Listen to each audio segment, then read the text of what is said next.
വിശുദ്ധ പൗലോസ്ലിഹ തെസ്സലോനിക്കക്കാർക്ക് എഴുതിയ 2-ാം ലേഖനത്തിൽ നിന്നുള്ള വായന. 1-ാം അധ്യായം 3 മുതൽ 10 വരെയുള്ള തിരുവചനങ്ങൾ.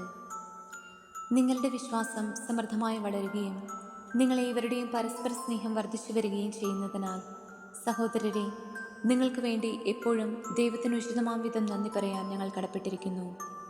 അതിനാൽ നിങ്ങളിപ്പോൾ സഹിച്ചുകൊണ്ടിരിക്കുന്ന എല്ലാ പീഡകളിലും ദുരിതങ്ങളിലും നിങ്ങൾ പ്രകടിപ്പിക്കുന്ന സ്ഥൈര്യത്തെയും വിശ്വാസത്തെയും കുറിച്ച് ദൈവത്തിൻ്റെ സഭകളിൽ വെച്ച് ഞങ്ങൾ തന്നെ അഭിമാനിക്കാറുണ്ട്. ദൈവരാജ്യത്തിനു വേണ്ടിയാണല്ലോ നിങ്ങൾ കഷ്ടപ്പാടുകൾ സഹിക്കുന്നത്. ആ ദൈവരാജ്യത്തിന് നിങ്ങൾ അർഹരാക്കപ്പെടണമെന്ന ദൈവത്തിൻ്റെ നീതിപൂർവകമായ നിശ്ചയത്തിനുള്ള തെളിവാണിവയെല്ലാം. കർത്താവായ യേശു തൻ്റെ ശക്തരായ ദൂതന്മാരോടുകൂടെ അഗ്നിജ്വാലകളുടെ മധ്യേ സ്വർഗത്തിൽ നിന്ന് പ്രത്യക്ഷപ്പെടുമ്പോൾ നിങ്ങളെ പീഡിപ്പിക്കുന്നവരോട് പ്രതികാരം ചെയ്യുക എന്നതും യാതനകൾക്കിരയായ നിങ്ങൾക്ക് ഞങ്ങളോടൊപ്പം സമാശ്വാസം നൽകുക എന്നതും ദൈവത്തിൻ്റെ നീതിയാണ്. അപ്പോൾ അവൻ ദൈവത്തെക്കുറിച്ച് അജ്ഞത പുലർത്തുന്നവർക്കും നമ്മുടെ കർത്താവായ യേശുക്രിസ്തുവിൻ്റെ സുവിശേഷം അനുസരിക്കാത്തവർക്കും എതിരായി പ്രതികാരം ചെയ്യും. അവർ കർത്താവിൻ്റെ സന്നിധിയിൽ നിന്നും അവൻ്റെ ശക്തിയുടെ മഹത്വത്തിൽ നിന്നും തിരസ്കരിക്കപ്പെട്ട് നിത്യനാശം ശിക്ഷയായി അനുഭവിക്കും.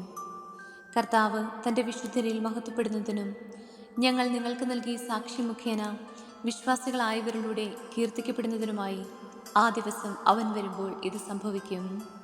നമ്മുടെ കർത്താവായ മിശിഹായ്ക്ക് സ്തുതി. വിശുദ്ധ യോഹന്നാൻ എഴുതിയ സുവിശേഷത്തിൽ നിന്നുള്ള വായന. 16-ാം അധ്യായം 1 മുതൽ 7 വരെയുള്ള തിരുവചനങ്ങൾ. നിങ്ങൾക്ക് ഇടർച്ചയുണ്ടാകാതിരിക്കേണ്ടതിനാണ് ഞാനിതെല്ലാം നിങ്ങളോട് പറഞ്ഞത്. അവർ നിങ്ങളെ സിനഗോഗുകളിൽ നിന്ന് പുറത്താക്കും. നിങ്ങളെ കൊല്ലുന്ന ഏവനും താൻ ദൈവത്തിന് ബലിയർപ്പിക്കുന്നു എന്ന് കരുതുന്ന സമയം വരുന്നു. അവർ പിതാവിനെയോ എന്നെയോ അറിഞ്ഞിട്ടില്ലാത്തതുകൊണ്ട് ഇത് ചെയ്യും. അവരുടെ സമയം വരുമ്പോൾ ഇത് ഞാൻ പറഞ്ഞിരുന്നു എന്ന് നിങ്ങൾ ഓർമ്മിക്കാൻ വേണ്ടി ഞാനത് നിങ്ങളോട് പറഞ്ഞിരിക്കുന്നു. ഇക്കാര്യങ്ങൾ ആരംഭത്തിലേ നിങ്ങളോട് പറയാതിരുന്നത് ഞാൻ നിങ്ങളോട് കൂടെ ഉണ്ടായിരുന്നത് കൊണ്ടാണ്.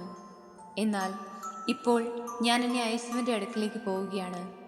എന്നിട്ടും നീ എവിടേക്ക് പോകുന്നുവെന്ന് നിങ്ങളിൽ ആരും എന്നോട് ചോദിക്കുന്നില്ല. ഞാനിതെല്ലാം നിങ്ങളോട് പറഞ്ഞതുകൊണ്ട് നിങ്ങളുടെ ഹൃദയം ദുഃഖപൂരിതമായിരിക്കുന്നു. എങ്കിലും സത്യം സത്യമായി ഞാൻ നിങ്ങളോട് പറയുന്നു, നിങ്ങളുടെ നന്മയ്ക്ക് വേണ്ടിയാണ് ഞാൻ പോകുന്നത്. ഞാൻ പോകുന്നില്ലെങ്കിൽ സഹായകൻ നിങ്ങളുടെ അടുക്കിലേക്ക് വരികയില്ല. ഞാൻ പോയാൽ അവനെ നിങ്ങളുടെ അടുക്കിലേക്ക് ഞാൻ അയക്കും. നമ്മുടെ കർത്താവായ മിശിഹായ്ക്ക് സ്തുതി.